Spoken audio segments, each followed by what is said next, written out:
I never felt like I had control in my life.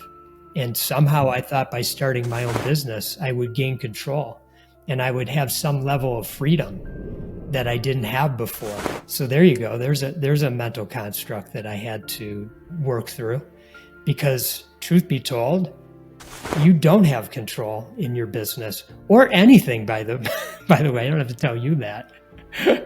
You don't really have control of any of it. Does your business really give you freedom? I don't know.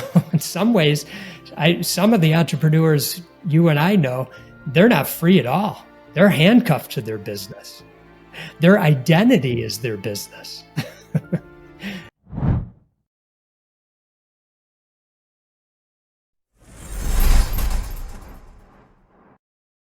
Through decades of working with business leaders, my guest on today's show, Rob Dube, has discovered that the most profound breakthroughs happen when entrepreneurs dare to examine what lies beneath their drive for success. As co-founder of imageOne, visionary behind the 10 disciplines, and author of multiple books, including his latest work, Shine, Rob has guided countless leaders through the process of authentic self-discovery. In our conversation, Rob shares the profound insights that emerged from his own mindfulness journey, including the powerful 10 disciplines framework that has transformed how entrepreneurs approach their work and life. He reveals how practices like taking 130 days completely off work, dedicating time for stillness, and embracing radical authenticity create the foundation for both business success and personal freedom.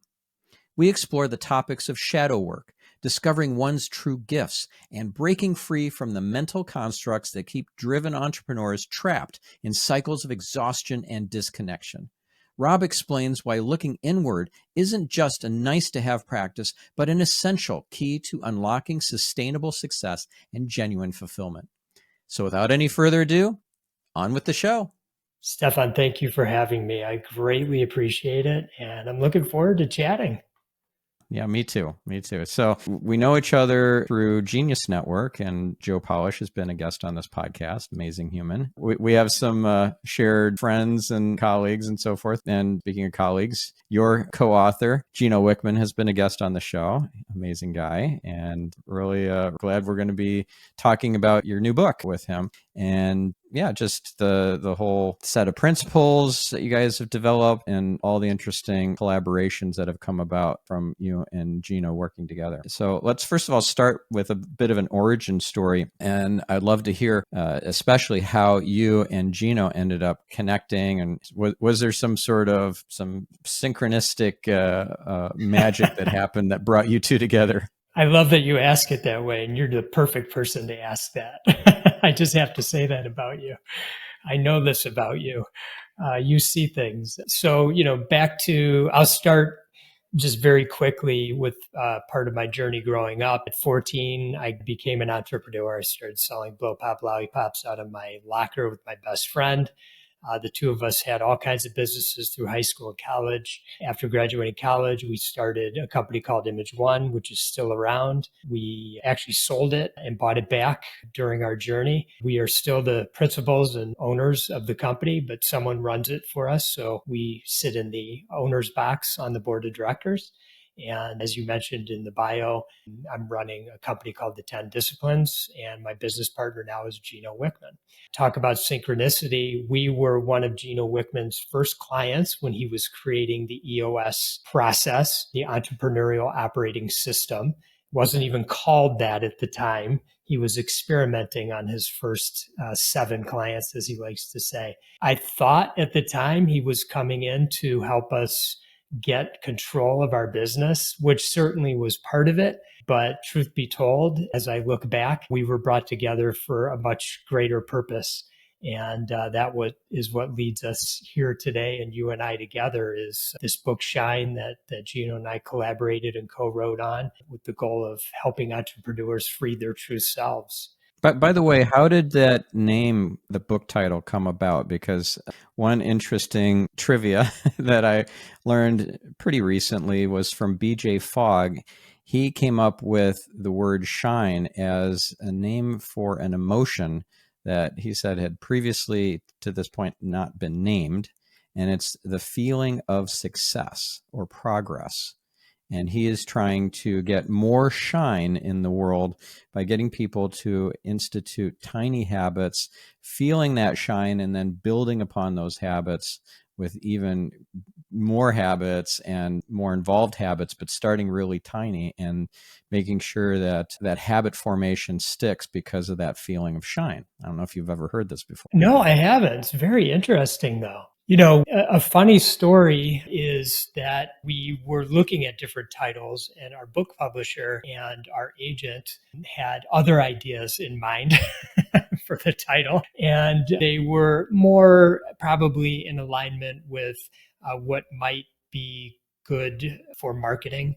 Not that that was a bad idea, those were good ideas. And we were leaning in that direction, but something didn't feel right. And when we talk about your true self, you know, freeing your true self, being your true self, it's just the word we use. It wasn't aligning with either one of us. And one day, Gino connected with me and he said, "What do you think about the word shine?"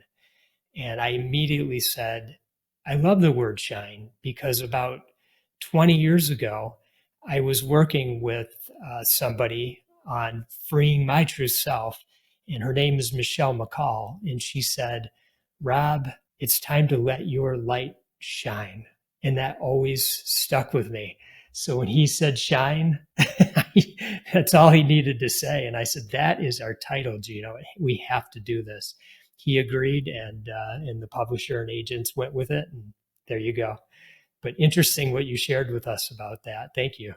Yeah. BJ is amazing. I don't know if you ever met him. He's been involved with I Genius haven't. Network for a while. Yeah. And Okay, it's a, well, I look forward to meeting with him. yeah, he's got such incredible principles and processes for habit formation, Mm. positive habit formation, and then breaking negative habits or habits that don't serve you. He's got a course at Stanford that he's been teaching for a long time, and his students have included the founders of Instagram. And yeah, his claim to fame is all this habit formation research and everything, and yet his book has sold a small fraction in comparison to his competitor, the book competitor, which Atomic Habits. I'm sure you it's like sold hundreds and hundreds of times more copies. Yeah, so it feels like on some sense it feels unfair because he's the originator, and on the other hand, it also feels karmic to me. I don't know. I get the sense that it's exactly the way it's meant to be. And this is a divine setup, and it's a lesson for all the parties involved. Yeah, Yeah. there you go. There you go. I think, you know, to build on what you're saying is, can we go through our lives with that type of mindset in having a knowingness that why whatever the reason this is unfolding, it's here for some reason, and I embrace that reason versus trying to push it away or trying to make it different than what it is. Because to your point, there's truly a lesson in all of it. And when you allow that to be miraculous, to use your word, miraculous things can happen.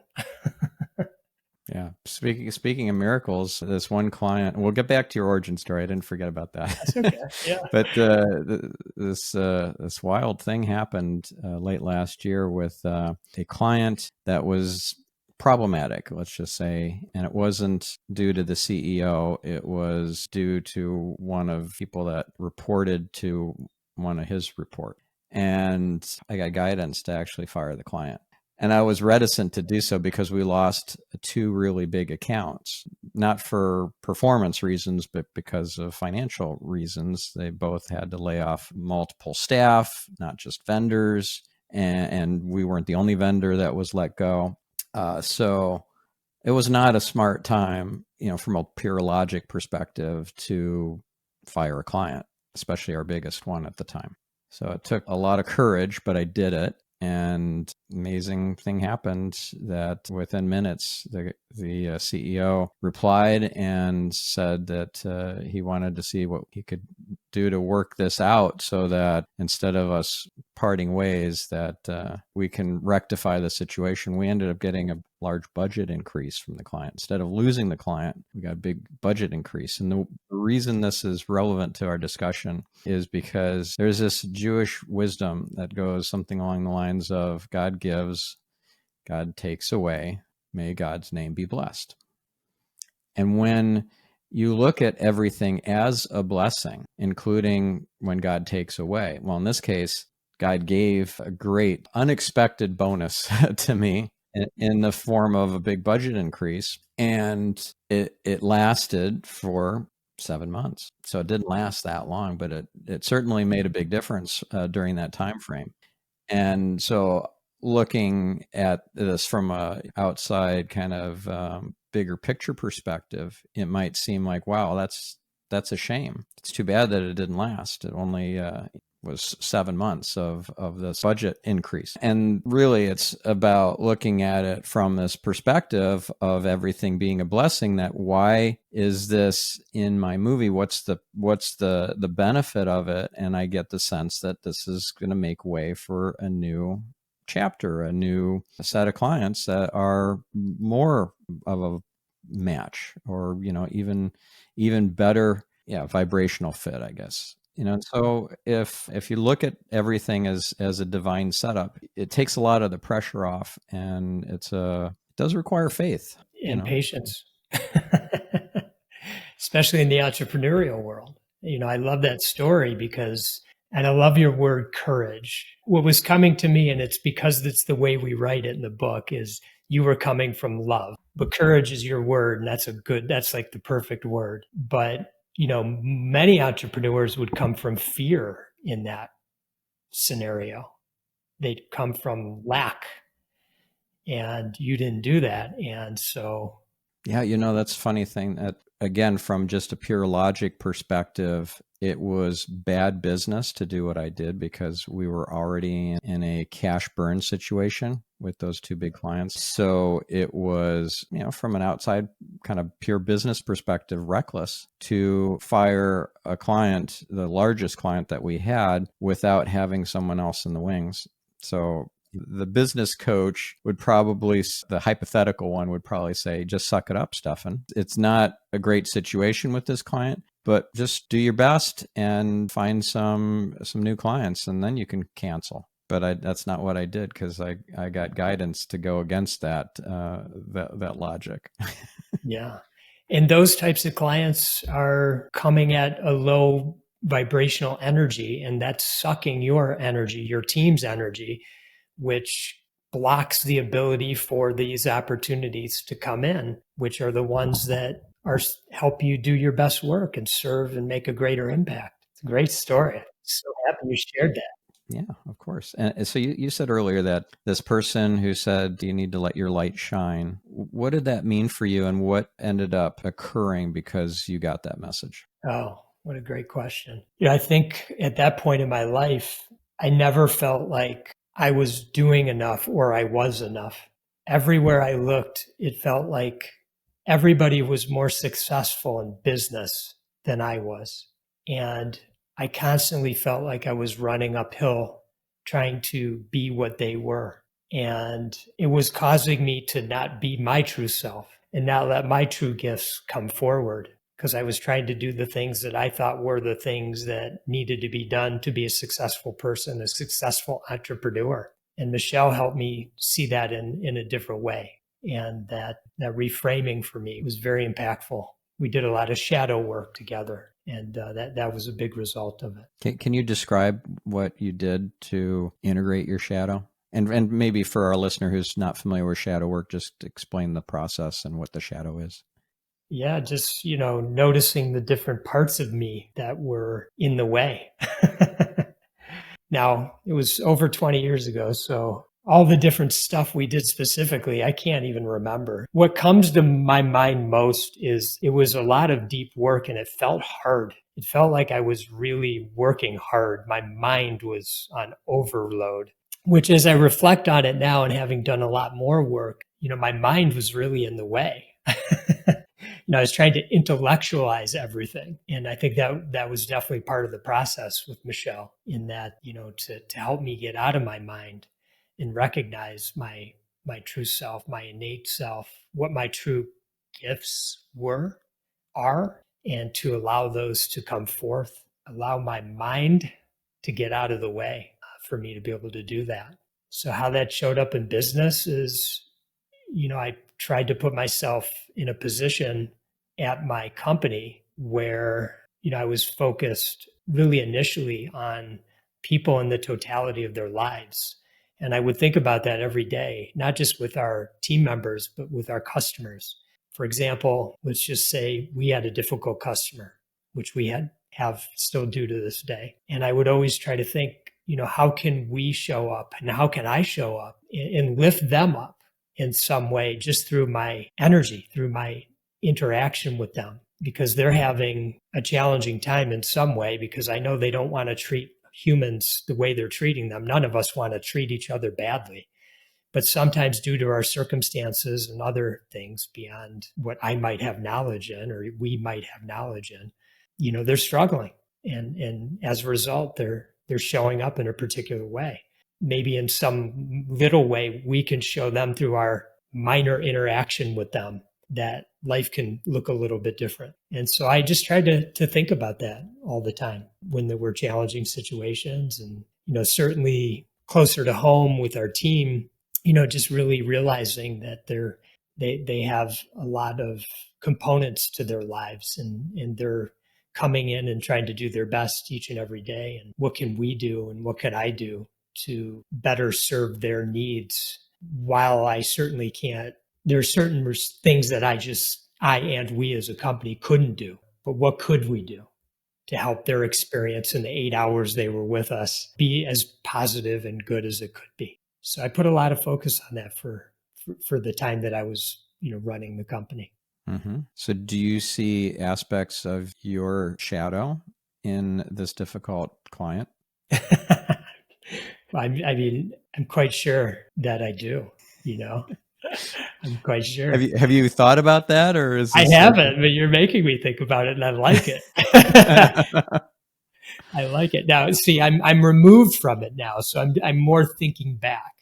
Yeah. But yeah, it's making me think about the things I would think about. So, for example, I write in my book, Do Nothing, about a Fortune 100 company that I was involved with as a client. They were a client, and their culture was challenging. It was very challenging. And I could feel the challenge that the people I was working with, the challenge they were dealing with, the sense that maybe this was just something they needed to do to make a living, but their real life operated outside of their 9 to 5. And so I felt like at times maybe they were imprisoned in a way and didn't feel like they could get out. So to answer your question, maybe that I felt that at times in my life and felt like I couldn't get out. And so having gotten out, how could I be useful to them?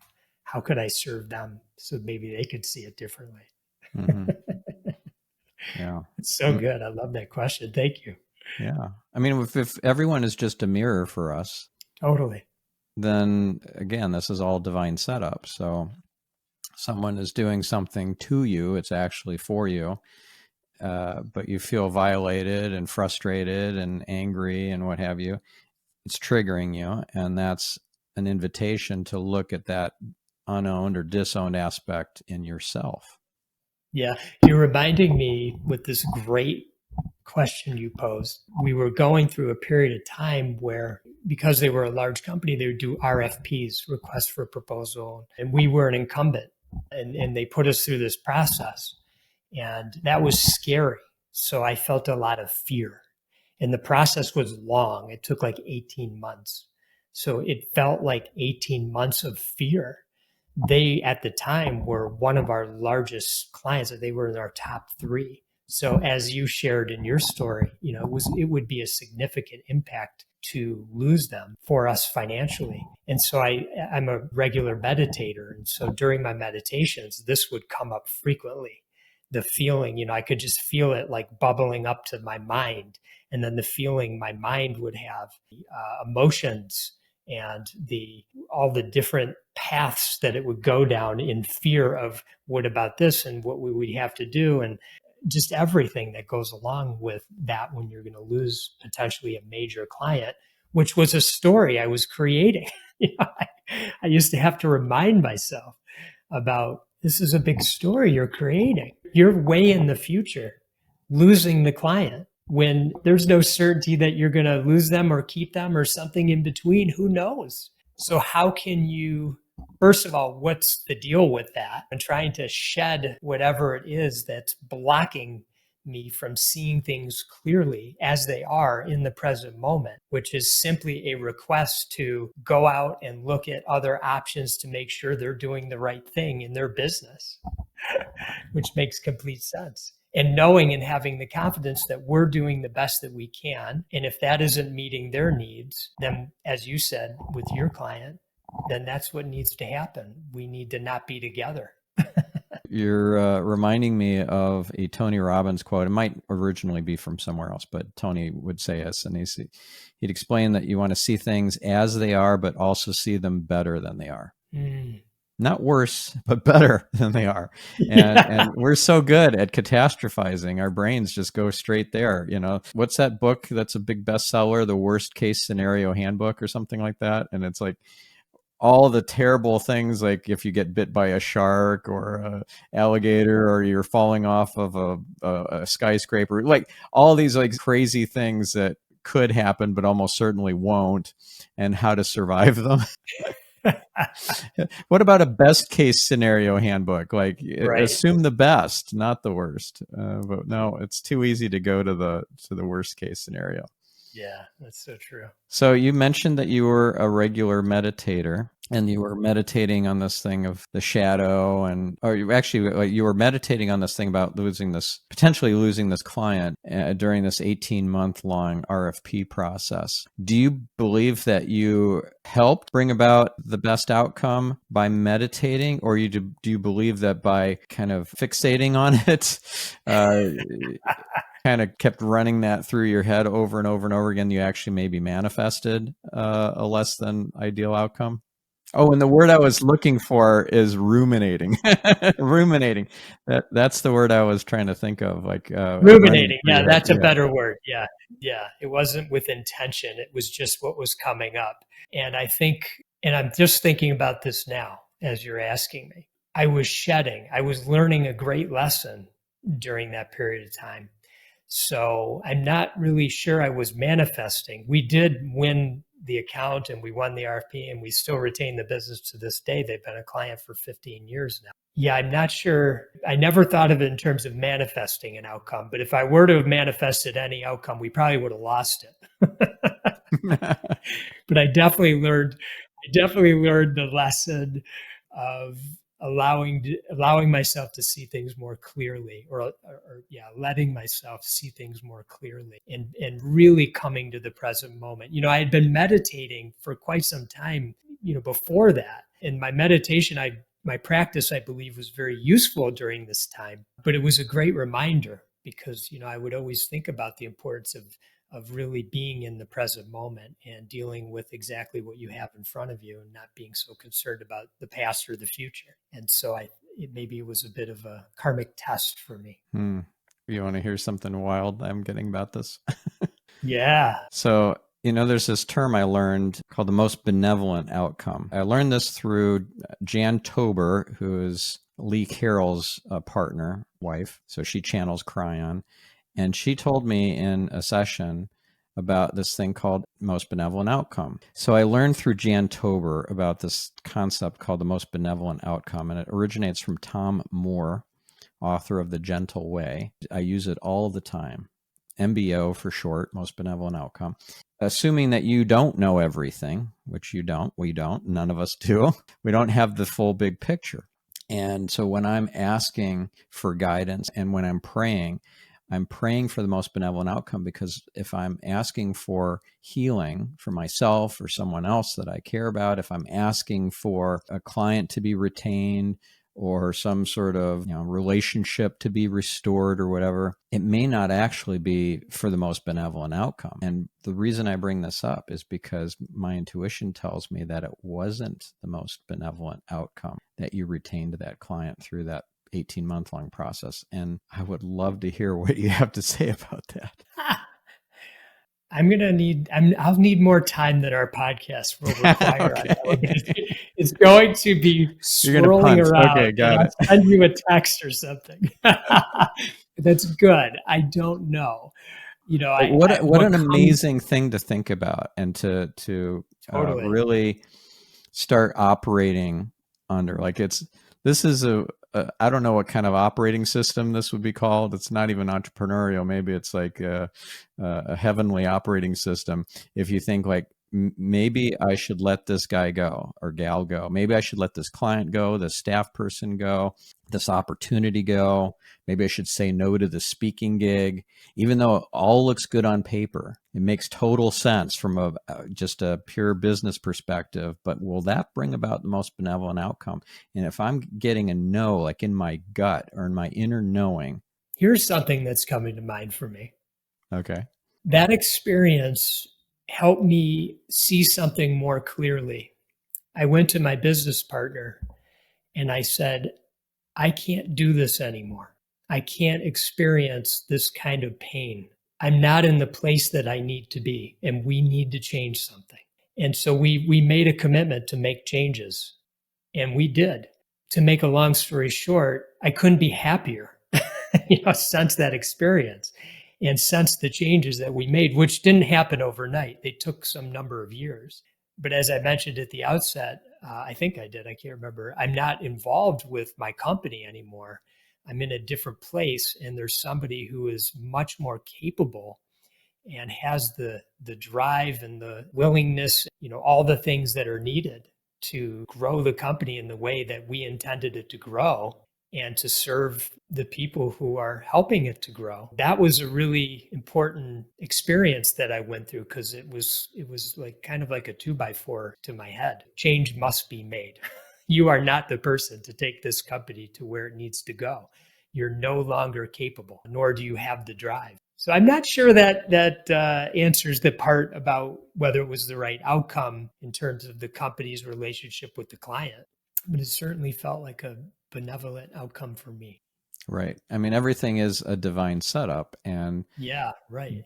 It's a rigged game where everything is for your highest good. Yeah. And as we keep down this path, and if this isn't interesting, just stop me. But you're helping me think about these things. When we did make the changes, I had more time in my life, which is one of the things we teach in the book, is, your greatest asset, get time back. And when I had time in my life back, I was seeing things more clearly. And I had an interview scheduled with Gino Wickman, your guest, my co-author, my business partner, that was to be recorded for a bonus section of the audio book for his last book, which was called The EOS Life. And his firm had hired me to do that interview. And so I put a lot of preparation into it, as I always do. We had a great interview. And then after the interview, we went out to lunch, and I said, what are you doing with this content? I think it would be amazing to bring this to the world. And that was the beginning of what became this company we started. And none of that would have happened had it not been for that experience that I shared with you about the client. It's all perfect. Yeah. Yeah. And this is the work I always wanted to be doing and was doing within my organization with our team. So you have the subtitle for your book, How Looking Inward is the Key to Unlocking True Entrepreneurial Freedom. How metaphysical or spiritual do you get in this book? Because inward really is where infinity is. It's not the edges of the universe, because there is an edge to the universe. Well, Gino is masterful, really, at bringing complex ideas and simplifying them. So we say in the book, is this religion? Is it spiritual? Is it metaphysical? Is it common sense? I don't know. That's for the reader to decide. We're not experts in any of that. We're just sharing our experiences and taking content that's out there and trying to simplify it for people so they can incorporate it into their lives as simply as possible. Very similar to, for those listeners that are aware of the EOS process, you might imagine you have your business. Now there's all these tried and true ways of running a business, gets packaged up in a way where you can easily incorporate it into your business and use it as an operating system. And all of a sudden it all comes together. This is what we did with Shine. But instead of incorporating it in your business, you incorporated it into you, the driven person, the driven entrepreneur.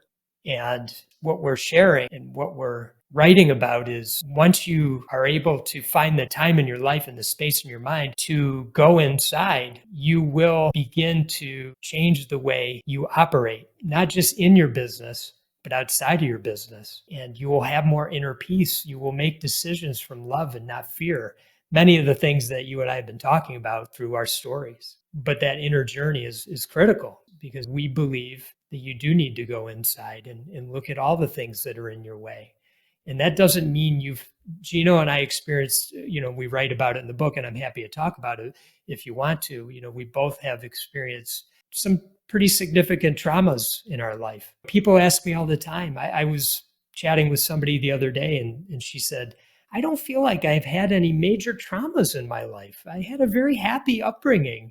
And it isn't about that. We still have the way the world kind of hits us, and things get in our way because of that. These mental constructs that are developed, and they show up in different ways. This person happened to be like a highly, highly driven person, like over the top driven.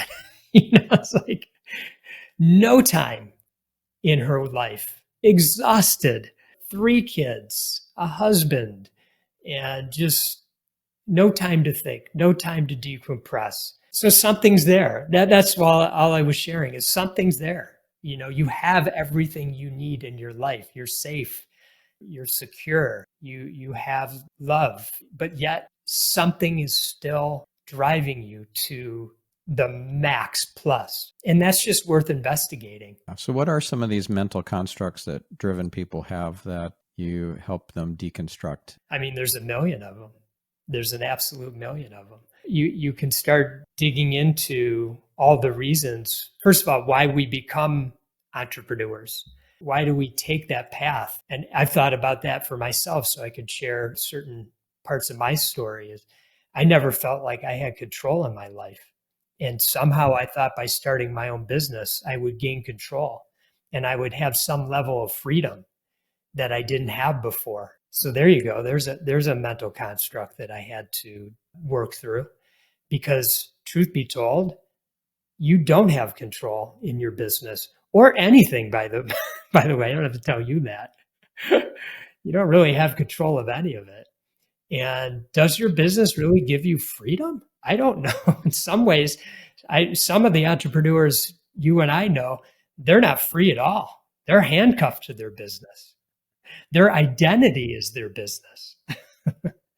And they work the hardest out of the entire team, put in the longest hours, always on, always available. Could be the middle of the night, it could be the weekend, it could be during vacation, and they're still checking email and worrying about the business. So yeah, that's not freedom. Yeah, that's not free. And where does that come from? What about it? Let's just say one has a spouse or a family, and you're trying to spend time with them, but your mind is in 10,000 other places. What's that all about? How come, let's just say your mind is focused on a problem at business? How come you can't bring yourself to the present moment and be there for that person? Because they feel your energy. They know you're there physically, but your kids, for example, I mean, they know, and anybody close to you, they know when you're not actually present. You could even be engaged in a conversation and they know you're not present. They know your mind's somewhere else. It's just a feeling. So what's up with that? There's a mental construct there that I would encourage one to uncover and really dig deep into. And those people that are going to trigger you or show that mirror to you where you need to work on these things and maybe you're not looking at them, you're going to attract that into your life until you own it and integrate it and love that aspect of yourself unconditionally. That's that shadow work we were talking about earlier. For sure. You got it. Our outer world is a reflection of our inner world. That is for sure. So as we build our empires, what is it that to use what you're saying, what is it about that you, whether you realize it or not, you want the outer world to see? You want them to see you. You want them to see your success. Okay, good. You're successful. Congratulations. There's a great saying in Lojong sayings in Buddhism, and one of the saying is, "Don't expect applause."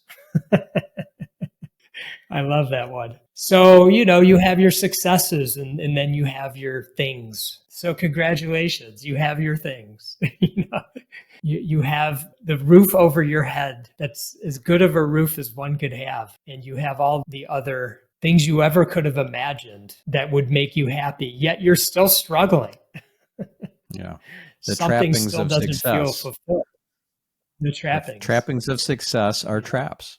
Yeah, right. Exactly. So those are great reflections for one, because I'm all for that kind of success, by the way. By all means, enjoy life. If working hard within a set of boundaries, which is what we would encourage, is find boundaries around it. Like bring all of your energy, the best energy you have, the most focused energy to whatever it is in your craft, your business. If that means doing it 30 hours a week so you can experience and be present with other things in your life, then use that time really wisely, because you are losing time in a way you're not thinking about. We really encourage through our 10 disciplines is know your 100%. Decide and commit on the perfect number of hours where you're going to create the greatest impact within your business. Go for it and grow your business, and you will have financial success will come from that, and enjoy it. So what are those 10 disciplines? I know we don't have time to go over all of them, but at least No, I'll go through them explain very what they are quickly. briefly. So, yeah. Discipline number 1 is 10-year thinking. And so that's just shifting your mind from short-term thinking to thinking in 10-year timeframes. The second discipline is take time off. We recommend taking 130 days off and not per year, and not thinking about work the entire time. So no checking email, no checking in with the office, just you're completely off. No reading business books, no thinking about work. Discipline 3 is know thyself, and that is be you 24/7, 365. Let your freak flag fly. Don't be a chameleon. Discipline number 4 is be still. Sit in silence for 30 minutes every single day. Discipline number 5, which I already mentioned, is know your 100%.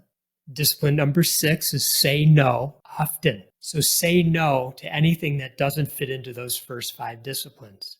We have a hard time saying no. We don't want to miss out. We don't want to disappoint. Discipline number 7 is don't do $25 an hour work or work below your pay grade. Never do anything that you could pay someone below your pay grade to do. That frees up time for you and space in your mind. Build your business to do the things in your life, be present with people that are most important to you. Discipline number 8 is prepare every night. And so before your head hits the pillow every night, simply document the next day's plan. Discipline number 9 is put everything in one place. And that is to pick the one place where you will capture every idea, commitment, thought, action item, and promise that you make throughout the day. And discipline number 10 is be humble. Simply view yourself as an equal to every person on this planet. And that creates a foundation for you, those 10 disciplines, that helps give you back your greatest asset, time, and keeps your mind clear so you have space to do the work inside. And I would actually argue that it makes you more benevolent too. I believe that to be true. I'm right there with you. Awesome. Well, thank you for quickly walking us through that. And those 10 disciplines, was that the output of a collaboration between you and Gino, or is that something that one of either you or he channeled, or just kind of sat down and wrote up one day, or how did these come about? That those were Gino's way of living his life. And I asked him when he finally wrote them out, I said I asked him, but I realized that over the years that I had gotten to know him, I was gleaning these off of him. I wasn't masterful at them, but I noticed, wow, yeah, I realized he was doing this and this and this. And I thought it was so interesting and unique. And he ultimately created a keynote around it, which he delivered to the EOS community during COVID, and then included a very pared down version of it, his first version of it, in the EOS Life book. And then when the two of us collaborated, we built it out and made it more than what it was initially. That's cool. Is there a discipline that helps prepare somebody for, let's say, an awakening event, some sort of spiritual epiphany or download? Because if you quiet your mind and you go get into the present moment and you get in a place of high vibration, of gratitude and everything being a blessing and all that, including tragedies and traumas, challenges, you're much more likely to get a download, to get some sort of spiritual insight, and you don't need plant medicine to do. I don't believe there's one. It's like picking my favorite child. Yeah. They truly are most powerful together, because So all 10, when you do them, do you think that prepares the person's soul for that kind of next level awakening event? It's the foundation. Yeah. It's a strong foundation that opens it all up. Love it. And the first part of our book is the part about opening it up. For those that are feeling pinged, they might check that part out. Amazing. Well, I know we're out of time. So if our Could talk to you listeners, all day, Stephan. yeah, this was All fun. day. This was God, fun. so great. So where do we send our listener to if they want to get the book, if they want to maybe follow you and learn from you even more than just reading the book, perhaps even work with you? And thank you for that opportunity. Yeah. The10disciplines.com, number 10 or letters, both work. And I would encourage, a great starting point is actually, we have an assessment. It's called the True Self Assessment. It's 20 questions, and it'll kind of show you where light needs to be shined in your life so you can put greater focus on those areas. Awesome. Well, we'll also link directly to that in the show notes, and all the different stuff that we talked about we'll link to as well in the show notes. And where are you most active on social media? LinkedIn. All right. Well, we'll include a link to your LinkedIn as well. Thank you. Rob, it was a pleasure. You're a light in the world. As you are too, Stephan. Oh. I can't wait to see you in person. Yeah, likewise. I saw you at our last Genius Network meeting, but it was on video because I was on Zoom. Yeah. But you shared your story about going to the prison. Yeah. And not as an inmate, but as a guest. Yes, as a guest. But I really my heart was warmed when I heard that story, because if I remembered it correctly, and you'll correct me, I may have some part of it wrong, but you were maybe wondering if you should go. I was reticent. Yeah. Yeah.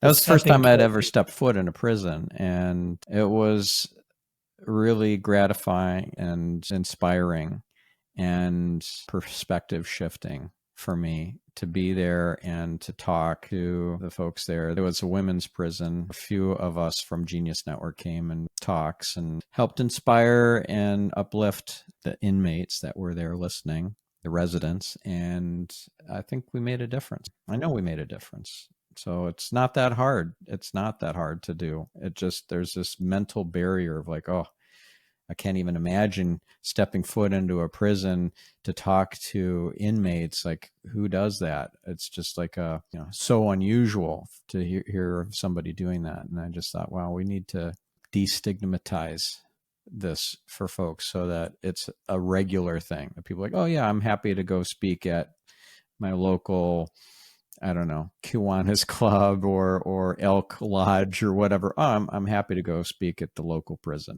Yeah. Yeah, exactly. Well, thank you. And thank you, listener. Thank you for being on this journey with me. Yeah, we'll catch you on the next episode. Have a great week. This is Stephan Spencer, your host, signing off. If you want to hear more conversations like this on finding your peace and purpose, then I recommend episode 245 with Gino Wickman, episode 475 with Ryan Crownholm, and episode 484 with Steve Farrell. Also, I invite you to check out the show notes, transcript, action-based checklist, and all the URLs mentioned in this interview with Rob Dube at getyourselfoptimized.com/499.